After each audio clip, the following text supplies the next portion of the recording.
जय मसीह की। मेरे YouTube channel Hindi Gujarati Bible study में आपका स्वागत है। मेरे चैनल को सब्सक्राइब करो और परमेश्वर के ज्ञान में पढ़ते जाओ। आज का ये वीडियो वैसे तो सभी लोगों के लिए है, लेकिन खास कर ये जो वीडियो है जो सेवकाई करते हैं, जो पास्टर है, जो बिशप है, जिनकी अपनी खुद की कलीसिया है, उनके लिए खास है। और जो लोग ऐसे लोगों के साथ इस तरह से जुड़े हैं कि जियो या मरो बस इन्हीं के साथ, ऐसे लोगों के लिए भी है। और अगर आप इनमें से कहीं पर भी नहीं हो तो आपके लिए ये वीडियो बहुत बहुत और बहुत ही महत्वपूर्ण है।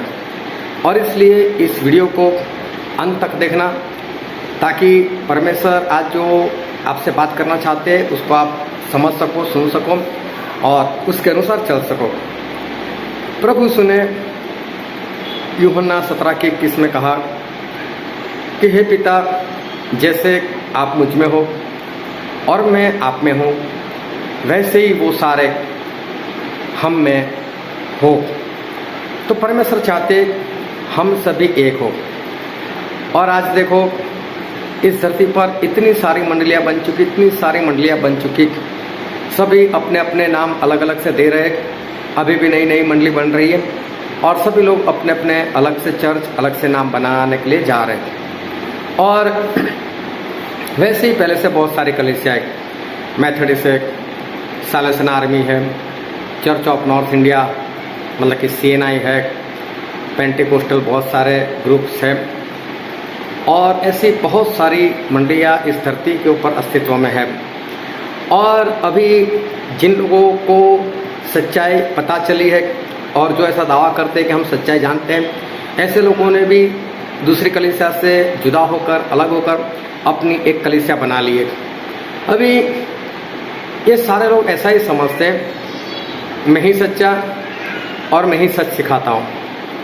तो मैं सभी से कहना चाहता हूँ कि इनका एक सिखाने का तरीका जो है, या तो सिखाने की जो बात है वो ऐसी है कि वो अपने मेंबरों को इस तरह से ट्रीटमेंट देते हैं, इस तरह से उनको सिखाते हैं कि आप यहाँ पर आते हो, आपको कहीं पर भी नहीं जाना है, मतलब और कलीसिया में नहीं जाना है और पास्टर के पास नहीं जाना है। अगर उनके घर कोई और पास्टर आते हैं तो बोलो उसकी मत सुनो, उसको वहाँ से निकाल दो। अभी मेरे कहने का मतलब ये है कि परमेश्वर प्रभु यीशु तो ये चाहते हैं कि हे पिता, जैसे आप मुझ में, मैं आप में, उसी तरह से वो भी हम में हो। तो प्रभु यीशु तो एकता चाहते।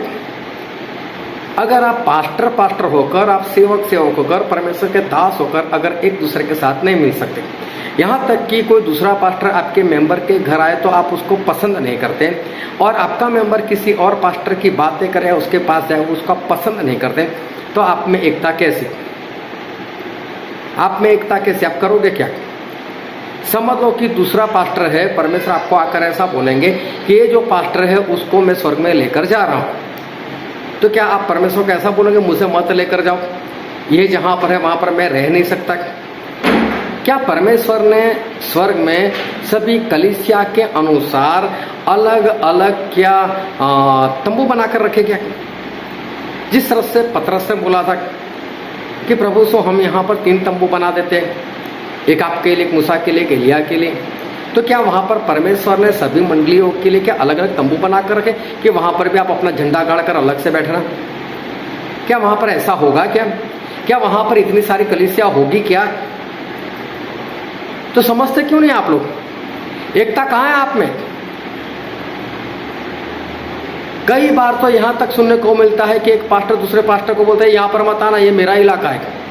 तो क्या तू वहाँ का गुंडा मवाली क्या? तेरा इलाका हो गया, इलाका गुंडे मवाली बनाते हैं क्या? तेरे इलाके में कोई सेवक नहीं आ सकता क्या? बाइबल में लिखा है, फिलिप्पुस प्रेरितों के काम उसका 8वां अध्याय, उन्होंने सामर्य में जाकर बहुत सारे काम किए, बहुत लोगों ने चमत्कार पाए, बहुत लोग चंगे हुए, भूत प्रेत निकले और उन्होंने बपतिस्मा लिया। और बपतिस्मा लेने के बाद उस फिलिप्पुस ने यरूशलेम को कहला भेजा कि यहाँ पर प्रेरितों को भेजो ताकि वो लोग यहाँ पर आकर इनके लिए प्रार्थना करें, उनको पवित्र आत्मा मिले। और पतरस और यूहन्ना वहां पर गए, ये तो सामने से बुला रहे। पूरे प्रेरितों का काम पढ़ना। पौलुस कई मंडलों में जाकर लोगों को मजबूती देते थे, लोगों को दृढ़ करते थे। क्या वहां पर कोई पास्टर नहीं था क्या? क्या वो लोग बुलाते नहीं थे क्या? एक बार तो पौलुस और अगबुस, वो सारे लोग उस फिलिप्पुस जो प्रचारक थे, उनके घर सभी लोग इकट्ठा हुए, ऐसा बाइबल में लिखा है। तो सब लोग इकट्ठा होते थे, एक दूसरे से मिलते थे और एक होकर सेवा करते थे। परमेश्वर ने सभी लोगों को अलग अलग सेवकाई दी है। किसी को प्रेरित, किसी को भविष्यवक्ता, किसी को प्रचारक, किसी को पास्टर और किसी को टीचर। एफएससी 4:11-12 पढ़ लेना। सभी की सेवा चाहिए। बाइबल में लिखा है 1 कोरिन्थी 12:28 में कि परमेश्वर ने मंडली में कई लोगों को चुना है। पहले प्रेरित, दूसरी लाइन में भविष्यवक्ता, फिर चमत्कार करने वाले, उपदेश करने वाले, ये सब लिखा हुआ है। तो एक नहीं होता, बहुत सारे लोग होते, सब मिलकर काम करते। अगर आप ऐसे सेवक हो, अगर आप ऐसे पास्टर हो और आप ऐसा सोचते हो कि मेरी कलीसिया में और कोई ना आए और मैं भी कहीं पर ना जाऊं, मेरे मेंबर के घर कोई पास्टर ना आए और आपका मेंबर किसी और पास्टर की सुने ना, तो मैं स्पष्ट कहता हूं आपकी जगह नरक में तय है। आप नरक में जाने ही वाले हो, स्पष्ट मैं बोल देता हूं। क्योंकि स्वर्ग में एकता है, वहां ऐसे लोग नहीं चाहिए परमेश्वर को जो अपना अलग से झंडा बना कर रखे। और अब मैं आप मेंबर लोगों की बात करता हूं कि अगर आप इस तरह से रहते हो, आप भी बोलते हो नहीं मेरा पास्टर जो बोले बस वही सच, मैं दूसरे पास्टर की ना सुनूं, दूसरी मंडली की ना सुनूं, तो मैं बोल देता हूं स्पष्ट, आप भी नरक में जाने की तैयारी कर लो, क्योंकि आपका नाम वहां पर रजिस्टर किया हुआ है। अगर एकता नहीं तो आप वहां पर नहीं जा सकते।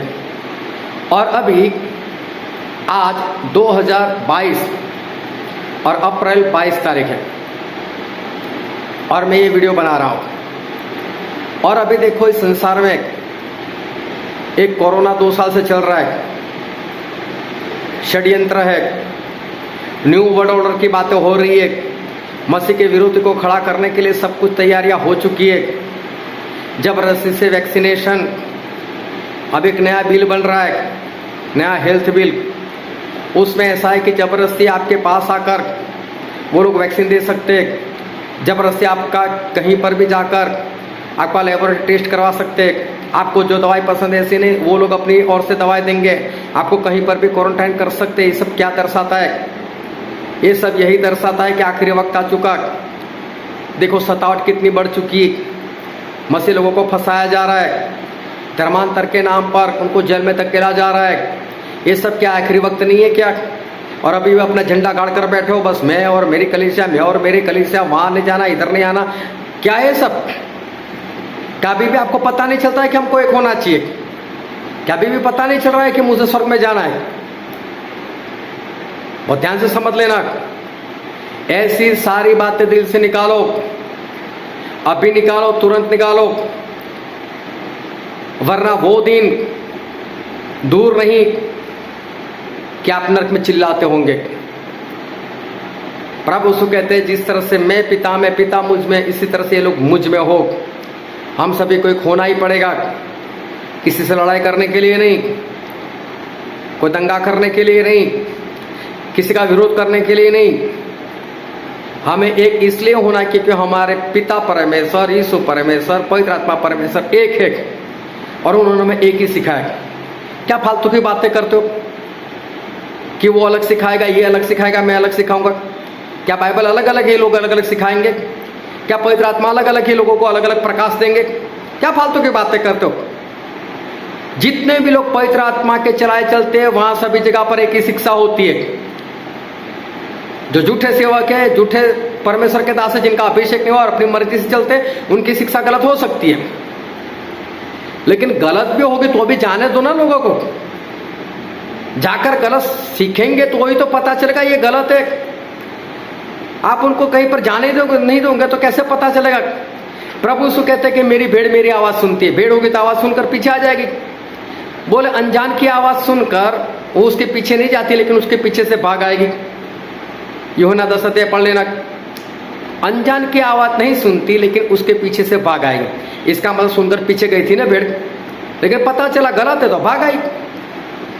तो जो भेड़ हो तो वहां से भागी आएगी अगर गलत शिक्षा कहीं पर मिल रही थी। आप क्यों टेंशन करते हो? आप क्यों किसी से नफरत करते हो? कई लोग तो यहां तक बोलते हैं जो दूसरे धर्म से मसीह लोग बने, ऐसे लोग तो बार बार चिल्लाते ये क्रिश्चियन लोग ऐसे, क्रिश्चियन लोग ऐसे, क्रिश्चियन ऐसे, क्रिश्चियन वैसे। अरे क्या क्रिश्चियन क्रिश्चियन करते हो? क्रिश्चियन का मतलब पता चलता है। क्रिश्चियन उसका स्पेलिंग देख लेना, क्राइस्ट इन, जिसके अंदर मसीह है वो क्रिश्चियन। खुद का बताने से हम क्रिश्चियन नहीं हो जाते। जो सही में क्रिश्चियन है, जिसके अंदर मसीह रहते हैं, उनकी निंदा मत करो, दूसरी कलीसिया की निंदा मत करो,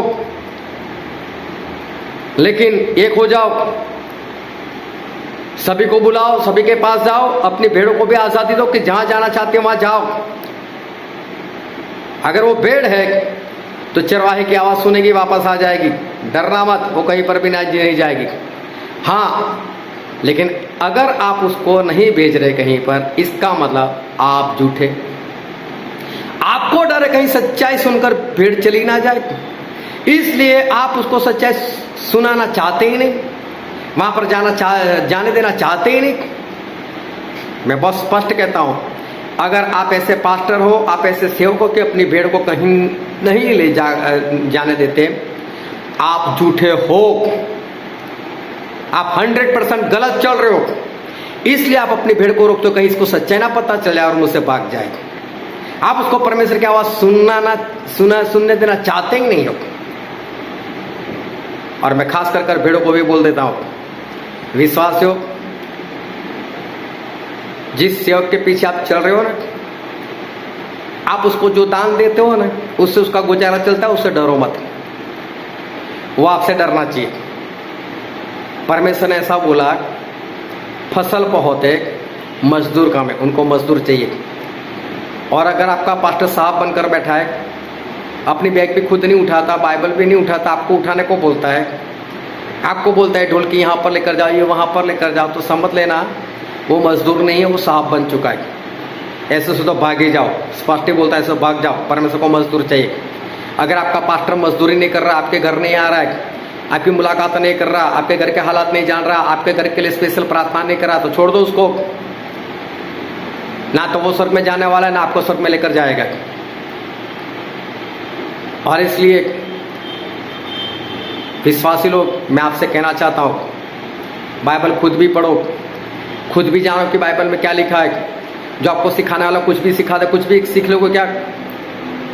आप खाना कुछ भी खा लेते हो क्या? क्या आपको घास लेके दे देंगे तो घास खा जाओगे क्या?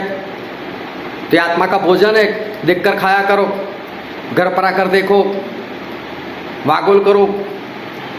और जो ऐसी गलत चीज अंदर आ गई, जिस तरह से पशु वागुल करते, और जो भी ऐसी चीज आते निकाल कर फेंक देते, निकाल कर फेंकना करो। कहीं ऐसा ना हो कि आपका चलाने वाला ही गलत और आपको कहीं गलत जगह पर ले जाता हो। अगर आपका चलाने वाला आपको बोलता है कि इस जगह पर मत जाओ, उस पास्टर को मत बुलाओ, मैं बोलता हूँ फौरन उसको छोड़ दो, वो सही है ही नहीं। और इसलिए मैं बहुत स्पष्ट कहता हूँ, आज आखिरी वक्त आ चुका है। कभी भी मसीह का विरोधी खड़ा हो जाएगा, पवित्र आत्मा का काम बंद हो जाएगा, बाद में आप पश्चाताप कर भी नहीं सकते, मन नहीं फिरा सकते। आज ही फिरा लो, सच्चा जान लो और सच के पीछे चलो। परमेश्वर आपको आशीष दे। आमीन।